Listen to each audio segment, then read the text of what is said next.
Un evento, hay un acontecimiento que excede el hecho teatral. Queda mucho tiempo todavía por delante para estar en lo que al teatro se refiere a la altura de Inglaterra o Alemania o Francia.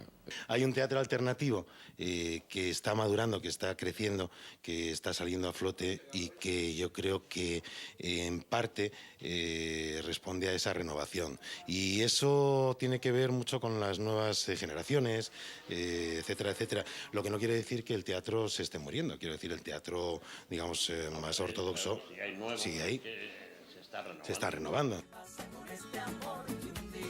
Todas as atrações, incluindo ainda cinemas, óperas e concertos de música, podem ser conferidas no Dia do Espectador, em que os preços são mais baratos e com bons descontos para estudantes. Os pertencentes à comunidade europeia chegam a entrar gratuitamente em alguns pontos turísticos. E semanalmente acontecem ao ar livre concertos de música, encenações de teatro alternativo nos parques, feiras de livros e antiguidades, verdadeiros mercados de pulga, onde é possível encontrar de tudo sem gastar nenhum centavo. Aquí en la universidad, por ejemplo, se hacen muchos preestrenos de películas de cine interesantes, no solo españolas, también de cine extranjero. Y bueno, y luego ya a nivel del ayuntamiento y tal, sí que sé que se promueven actividades al aire libre, visitas turísticas, pues a todo tipo de museos, a los lugares como con más encanto de Madrid. Há ainda as partidas de futebol que acontecem no estádio Santiago Bernabéu. A fúria dos jogadores brasileiros conquistou de vez o coração dos espanhóis. A cada partida, o nome dos jogadores soa pelas ruas de Madrid, especialmente de Roberto Carlos e Ronaldinho do Real Madrid. Mas também já passaram pela Espanha reconhecidos talentos como Didi, Flávio Conceição, Júlio César, Ricardo Rocha, Sávio, Rivaldo e Mauro Silva.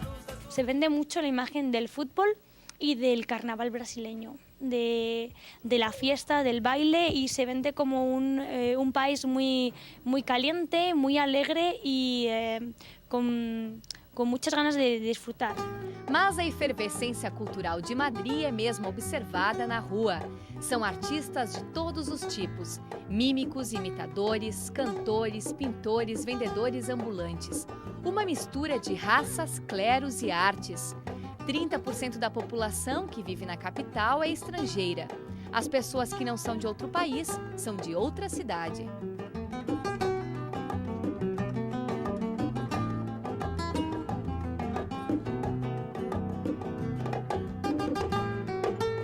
E isso se percebeu mais intensamente a partir dos anos 80, em que houve um dos períodos culturais e artísticos mais importantes e criativos da nossa história, a Movida Madrilenha. Um movimento que reuniu no mesmo cenário cineastas, pintores, fotógrafos e músicos. Reprimidos e censurados na Era Franco, os jovens resolveram sair às ruas, em busca de liberdade, de movimento, de arte. Foi também o despertar para as drogas e o rock and roll. A música foi a que mais produziu efeitos, fez surgir novos grupos e ritmos. Um dos representantes máximos do movimento foi Pedro Almodóvar. Crítico e totalmente a favor da liberdade de expressão, ele escancarou nas telas cenas de humor e sexo. ¿Molesto? Hola. Hola. Te estaba esperando. No sabía dónde mandarte el bolso. Aquí lo tienes. Gracias. Lola tiene lo peor de un hombre y lo peor de una mujer. Te contaré uma história. Mas apesar da Espanha ser um país cosmopolita, o povo é ainda bastante conservador e tem orgulho de suas tradições. A família, a religiosidade, as relações amorosas e os costumes são respeitados. Para comemorar, realizam festejos em várias localidades. Entre os mais tradicionais está a Semana Santa, onde as pessoas se reúnem em várias cidades, principalmente Sevilha, para acompanhar as luxuosas procissões religiosas. Penitentes andam descalços e carregam cruzes e imagens santas. Também há a festa de São Isidro, padroeiro de Madrid. Durante um mês, acontecem concertos de rock gratuitos na Praça Maior, touradas, espetáculos de flamenco e todos se vestem com roupas típicas. E as pessoas de maior idade, trajadas a rigor, são as mais animadas e patriotas. Onde a gente falando alto, rindo e discutindo os mais diferentes assuntos, aí está um espanhol. e as conversas se transformam em verdadeiras tertúlias até altas horas da noite, nas tabernas ou nas cafeterias, localizadas nas ruas mais antigas, no Passeio de Recoletos ou no Arco dos Cutileiros. Se um espanhol está conversando com um estrangeiro, é bem provável que o convide para um café ou uma cerveja. E assim, pela noite, é possível beber muitas cervejas de graça, de bar em bar. Lo que más me gusta es salir a la calle y ver que está siempre llena. Siempre hay gente a todas horas del día, de la noche, y me encanta pues salir a pasear pues a la Plaza Mayor, a toda la parte antigua del barrio de la Latina, a la parte castiza, no sé, por la Castellana. No sé, tiene muchísimos sitios para ir durante el día, siempre hay ambiente. Conozco muy pocas ciudades que a las 3 de la mañana, a las 4 o a las 5 estén llenas de gente, tanto en invierno como en verano, por la noche cerrada en pleno sol. Nos gusta disfrutar, sobre todo trabajamos, estudiamos, hacemos todo, pero sobre todo lo que nos gusta es pasarlo bien y divertirnos. Mas o grande consumo de bebidas alcoólicas, especialmente entre os jovens, já se tornou um problema sério na Espanha. Até altas horas da noite, a maioria deles bebe uma mistura de vinho com Coca-Cola nas ruas de Madrid. É o chamado botelhão. O consumo é admitido por 58% dos jovens e destes, a maioria de mulheres, segundo uma pesquisa desenvolvida em 2002. Lo típico, lo que hace la gente es salir primero es un botellón, que es reunirse en las plazas. Yo creo que solo se hace en España. Yo he ido a un montón de sitios y además se lo cuenta a la gente y le extraña muchísimo. Es reunirse en una plaza, comprar botellas de bebida, lo que te guste beber, y se reúne todo el mundo. Y la mitad de la noche es el botellón, es estar con tus amigos reunidos en una plaza bebiendo, simplemente. Luego ya más tarde la gente va a los bares de copas o a las discotecas, pero siempre empieza, por lo menos para casi todo el mundo. La gente joven que tiene menos dinero va a pagarse a lo mejor una noche en una discoteca, lo que sea. Lo típico es empezar la noche en un botellón. A arquitetura de Madrid também é um encanto. Belos monumentos históricos e edifícios medievais em ruas antigas com sacadas de ferro. Tudo emoldurado por enormes áreas verdes e um ambiente autêntico, conservado desde sua origem. Tudo tem um charme especial. Também a Espanha é berço de importantes arquitetos como Antônio Gaudí, o mais original e inovador de princípios do século XX. A rua principal, chamada Gran Via, é um dos locais preferidos dos moradores, onde está concentrado o comércio. Tudo acontece por ali. Pasear por la Gran Vía, subirla, bajarla, ver la gente que cruza los pasos de peatones, los carteles, los turistas, las ventas ambulantes, incluso los trileros que te intentan estafar. Para mí, la Gran Vía resume Madrid. Sem falar na Rua Alcalá, o símbolo do poder financeiro da capital. E o elegante Passeio de Castellana, com muitos bares e cafés. É a parte mais moderna da cidade.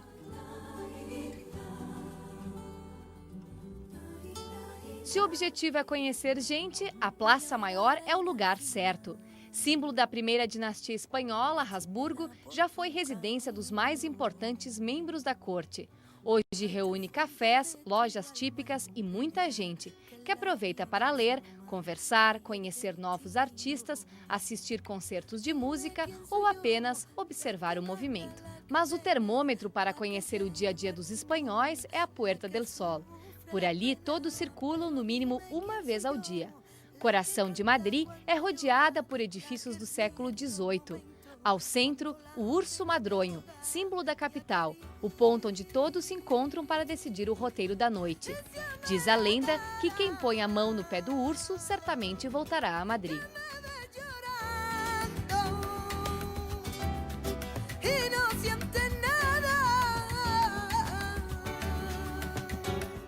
Um local que impressiona é o Palácio Real, pelo luxo e grandiosidade. O maior legado deixado durante o reinado de 2 reis da dinastia Bourbon. A família real não mora ali, mas ocupa o palácio para cerimônias especiais. Em frente ao palácio está a Praça do Oriente, com as estátuas dos reis e rainhas da Espanha. Tomar um café ali no final do dia é um prazer que deve ser desfrutado.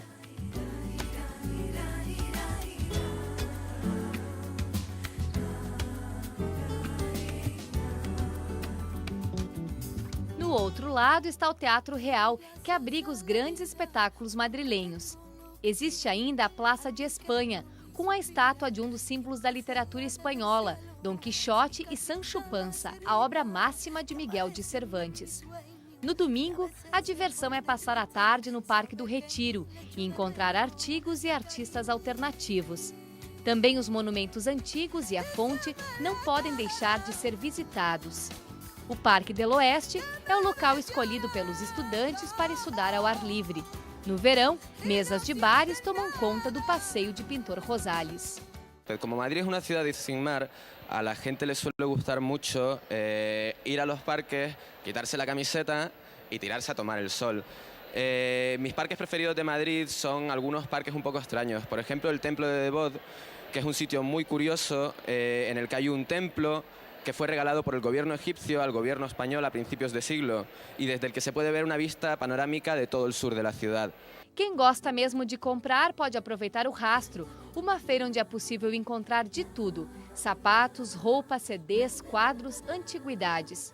E no final da tarde, uma passada no bairro La Latina, ponto de encontro nos finais de semana para um café ou uma cerveja bem gelada com os amigos. Mas muita gente quer mesmo conhecer Madrid pelo Museu do Prado, um dos maiores do mundo que reúne um acervo de 7.000 obras dos artistas mais conhecidos, como Francisco de Goya, El Greco e Velázquez, com seu famoso quadro As Meninas. Impossível conhecer em um dia só. Perto dali, ainda no Passeio del Prado, está o Museu Nacional Centro de Arte Reina Sofia, que leva o nome da Rainha da Espanha. É o melhor museu de arte contemporânea da capital espanhola e abriga obras de Miró, Salvador Dalí e a tela máxima de Pablo Picasso, Guernica. As entradas aos museus são sempre acessíveis e estudantes têm desconto. Ainda há um dia especial em que as entradas são gratuitas para todos. O Museu de América também é parada obrigatória.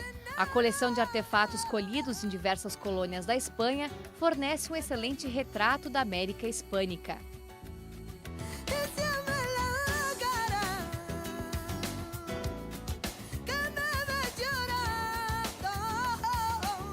Durante a noite, a capital é um espetáculo à parte. A Praça de Cibeles é a praça mais arrebatadora da cidade. A estátua da deusa da fertilidade, com seus leões, é o equivalente madrilenho da Torre Eiffel em Paris.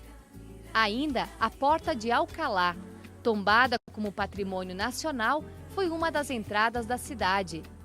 Já na hora de bailar pela noite, o bairro de Huertas e Sol, bem ao lado da Puerta del Sol, reúne os barzinhos mais frequentados, por ser uma zona bastante turística. Mas para quem pretende estudar na Espanha, é preciso estar preparado para os gastos salgados do aluguel. Moradia e telefone são os itens mais caros, apesar de Madrid ser barata se comparada a outra capital europeia. Logo que se chega, é necessário buscar uma residência universitária ou um hostal, que são as opções mais fáceis. Geralmente os quartos são bons e ainda oferecem a oportunidade de morar com gente do mundo inteiro. Yo, mi tema personal, yo llevo aquí en esta residencia 3 años, he conocido a muchísima gente de distintas nacionalidades y con distintas costumbres y culturas y siempre muy bien, fenomenal. Tanto ellos te aportan a ti como tú les aportas a ellos muchas cosas. Também em Madrid existe a Casa do Brasil, que funciona como residência universitária e centro de ensino da língua portuguesa. Já alugar um apartamento é uma tarefa complicada. Os proprietários que alugam exigem passaporte europeu ou pagamento adiantado. Eu tenho algumas regras, né, básicas, claro, regras minhas, brasileiras, né, que não pode chegar bêbado, não pode usar droga, entendeu? Um monte de coisas básicas que, se as pessoas aceitam estar vivendo assim, tudo bem. Você vem para um país, você tem que buscar o seu trabalho, ter paciência, fazer amigos e respeitar, sobretudo, o espaço do espanhol. Buscar emprego é ainda mais difícil. É recomendável saber falar inglês, fluentemente o espanhol, ter autorização para trabalhar e paciência para esperar uma resposta positiva por internet. Na Espanha, quase todas as vagas de emprego são garimpadas pela internet. Os estrangeiros que conseguem é devido à falta de mão de obra qualificada na Espanha, porque muitos espanhóis ingressam no mercado de trabalho bastante tarde, por volta dos 30 anos, quando terminam os estudos e resolvem sair de casa.